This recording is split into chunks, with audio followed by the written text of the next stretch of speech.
NEET വഴി MBBS കിട്ടില്ല എങ്കിൽ വിദേശത്ത് പോയി പഠിക്കുന്നതല്ലേ ലാഭം. നിങ്ങൾക്ക് ഇന്ത്യയിൽ വന്ന് പ്രാക്ടീസ് ചെയ്യാനാണ് എന്നുണ്ടെങ്കിൽ നിങ്ങൾ എടുക്കുന്ന ഏറ്റവും വലിയൊരു മണ്ടൻ തീരുമാനം എന്നുള്ളത് നിങ്ങൾ വിദേശത്ത് പോവുക എന്നുള്ളതാണ്. ഏത് രാജ്യത്തായിക്കോട്ടെ, നിങ്ങൾക്ക് പൈസ ലാഭമില്ല, നിങ്ങൾക്ക് സമയവും ലാഭമില്ല. എങ്ങനെയാണെന്ന് ഞാൻ പറഞ്ഞുതരാം. നിങ്ങൾ വിദേശത്ത് പോയിട്ട് MBBS കഴിഞ്ഞ് ഇന്ത്യയിൽ വന്ന് പ്രാക്ടീസ് ചെയ്യണമെന്നുണ്ടെങ്കിൽ NMC റൂൾസ് നിങ്ങൾ മനസ്സിലാക്കണം. NMC റൂൾസിൽ നിങ്ങൾ ഏത് രാജ്യത്താണോ പോണത് അവിടുത്തെ ലൈസൻസ് നിങ്ങൾ കിട്ടണം. വേറെ ഒരുപാട് NMC റൂൾസ് ഉണ്ട്. പല യൂണിവേഴ്സിറ്റീസും പല NMC റൂൾസും പാലിക്കുന്നില്ല.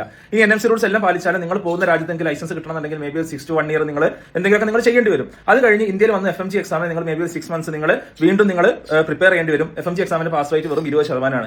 विदेश भेजने के नाम पर धोखाधड़ी का मामला सामने आया है। भाई फ्रॉड हुआ है। कैसा? वर्क वीजे पे लगे थे ऑस्ट्रेलिया के नाम पे।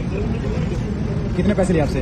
10 लाख रुपए लिए भाई। उन्होंने ऐसे फ्रॉड किया कि लोगों को झांसा दिया कि हम आपके बच्चों को ऑस्ट्रेलिया भेज देंगे और उसके नाम पे उन्होंने किसी से 10 लाख किसी से 25 लाख हमने 20 लाख रुपए दिए जी ऑस्ट्रेलिया जाने के नाम से हमको। പുറത്ത് പോയി പഠിക്കണോ നാട്ടിൽ പഠിക്കണോ എന്നുള്ളൊരു വിഷയം ഒരുപാട് സ്റ്റുഡൻസ് ഇപ്പോൾ ചോദിക്കുന്ന ഒരു കാര്യമാണ്. ആൻഡ് അത് ഭയങ്കര നല്ല രീതിയിൽ ഇൻ്റർനെറ്റിൽ ഡിസ്കഷനും നടക്കുന്നുണ്ട്. ഒരുപാട് കൺസൾട്ടൻസ് ഉണ്ട് ഈ ഏരിയയിൽ.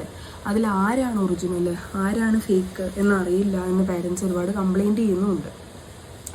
ഇതിൻ്റെ അകത്ത് വളരെ ഈസി ആയിട്ട് ലൈഫിൽ എന്ത് കിട്ടുമെന്ന് പറഞ്ഞാലും വളരെ പെട്ടെന്ന് കിട്ടും എന്ന് പറയുന്നത് നമ്മളൊന്നും ആലോചിക്കേണ്ട ഒരു കാര്യമാണ്. അതായത് നമ്മളോട് ഇപ്പോൾ അവർ പറയുകയാണ്, നിങ്ങൾ +2 പോലും പാസ്സായാലും കുഴപ്പമില്ല, നിങ്ങൾക്കൊരു 8 ലക്ഷത്തിൻ്റെ ശമ്പളം മാസം കിട്ടും, അല്ലെങ്കിൽ ഇങ്ങനെയുള്ള ഓരോ തരം വ്യാജ തരത്തിലുള്ള പ്രോമിസുകളുണ്ടല്ലോ, അതാദ്യം നമ്മൾ മനസ്സിലാക്കണം. അതൊരു ജെന്യുവൻ ആയിട്ടുള്ള ഒരു കാര്യമല്ല എന്നുള്ളത്.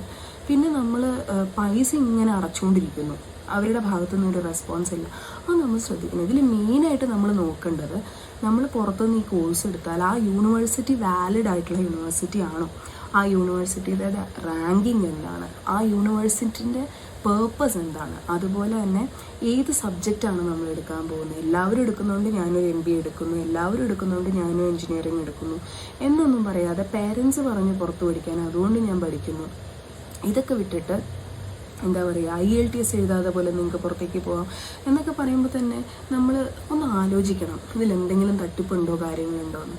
ഇതല്ലാതെ പല പേരൻസും വന്ന് കംപ്ലയിൻറ്റ് ചെയ്യും, ഒരുപാട് പൈസ കൊടുത്തിട്ട് ഇത്രയും പൈസ ഞങ്ങൾക്ക് കൊടുക്കാനില്ല, എഡ്യൂക്കേഷണൽ ലോൺ എടുക്കാൻ ഉള്ള സോഴ്സും നമ്മുടെ കയ്യിലില്ല, ചിലവർക്ക് താല്പര്യമില്ല എഡ്യൂക്കേഷണൽ ലോൺ എടുത്ത് കൊടുക്കാനായിട്ട്.